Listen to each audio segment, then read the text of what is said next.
Welcome back to Midwest Access. So we've got another episode of Tooth Talk with Dr. Katie Post here from Northwest Dental Group.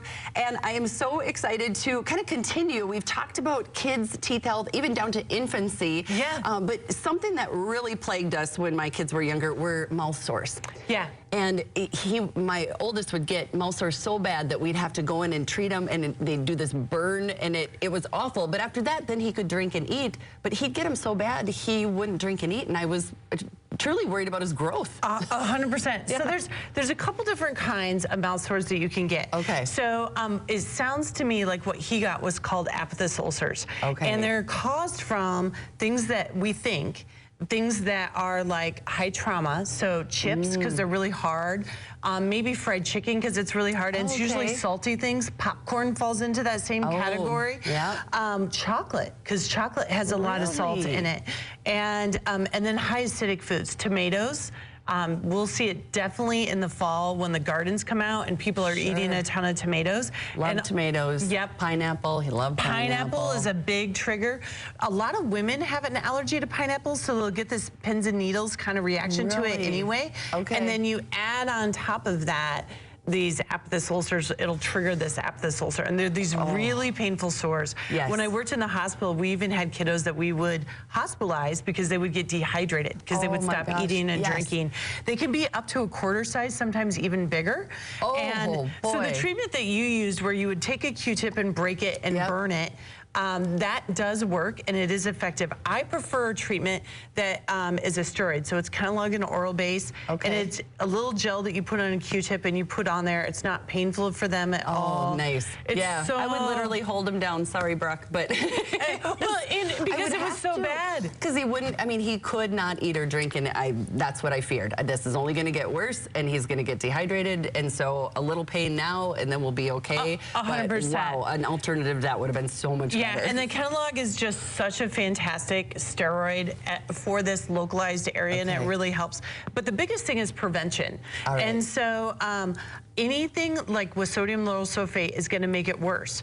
So people don't recognize that's in a lot of toothpaste. So toothpaste like Tom's of Maine, that doesn't have any sodium lauryl sulfate. So you can switch to one of those.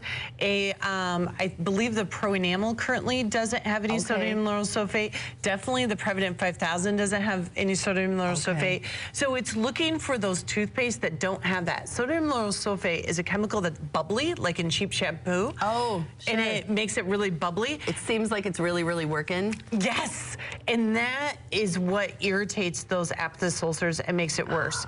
Acids like marinara sauce or tomatoes or orange juice. I forgot. Yeah, he would drink orange juice by the gallon. And that could have stimulated this, or it could have made it worse. And then we also talk about sun exposure. So a lot of people will go snow skiing. They'll be out in the extreme sun or water skiing, and they're out in the boat all day, and they'll get these breakout these aphthous ulcers. And so avoiding those kind of things and staying away, and spicy foods. That's the other one I forgot. But sticking to kind of a bland, mild diet, things like milk or the lactose will lubricate it and make it feel better for them. And so that's a trick that we'll use to kind of help with the sores. We do a similar thing with our patients who are cancer patients who get breakout with sores to lubricate it. There is a mouthwash called Magic Mouthwash, if it gets really extreme, that you can have them wash with, which will help things. But you need to keep it clean, but avoid alcohol or alcohol rinses. So obviously kiddo's not gonna be drinking alcohol, but Scope has a lot of alcohol. So some parents will tell their kids, oh, rinse with this mouthwash, thinking it's a good thing, and it's actually making it worse. So we want to avoid all of those chemicals and try to stay away from that as much as possible to get the aphthous ulcers feeling better. It always makes so much sense when you lay it out, but when you're just on your own, you don't know that. Expert. Well, and you forget about it when you go to the dentist because they don't have a sore then. And you're not thinking about it. The other thing that can cause these sores is herpetic lesions. So it's most common, primary herpes is most common in kids. They're playing with toys of somebody else who gets it, and they get sick. high fever and sores all over their mouth and throat. Yes. And that is something that you want to come into the dentist or definitely your MD and see them.